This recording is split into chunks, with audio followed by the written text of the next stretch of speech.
Virtual reality is making a big comeback, and with Sony releasing Project Morpheus details and Valve announcing their own VR headset at the Game Developers Conference this week, I thought I would compare the three biggest virtual reality headsets: the Oculus Rift, Project Morpheus, and the Vive, and what we know about each so far.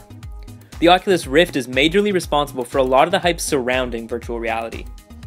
Since their successful Kickstarter in 2012, the Oculus Rift has gone through a few variations. Their current model, the Development Kit 2, is available right now for $350. It features two 960 by 1080 OLED screens, one for each eye, along with a 100-degree field of view and a 75Hz refresh rate.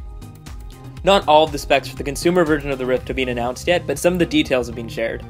In one interview, founder of Oculus, Palmer Luckey, said, "We can't talk about the exact resolution yet, but it's over 1080p. The consumer version of the Rift doesn't have a release date yet, but CEO Brendan Aribe has said, the company would be disappointed if the headset is not released commercially before 2016. Project Morpheus is Sony's venture into VR, and the only one based around a console. Originally announced at 2014's Game Developer Conference, it wasn't until this week that Sony announced details for their current model.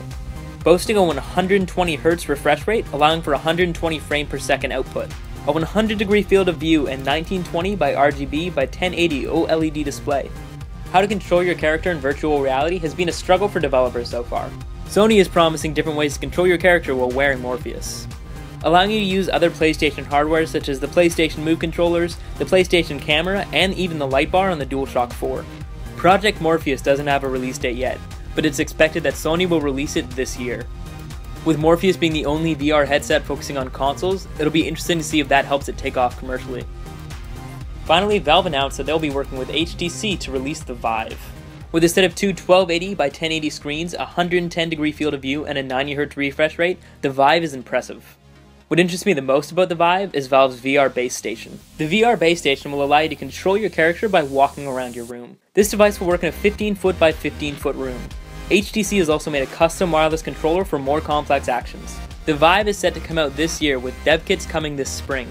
Unfortunately, the only headset I've been able to test for myself so far is the Oculus Rift.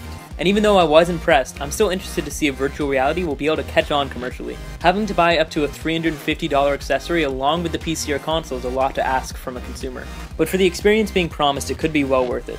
What do you guys think of virtual reality? Have you tried any of the headsets, and which one are you most excited for? Let us know in the comments, and thanks for watching.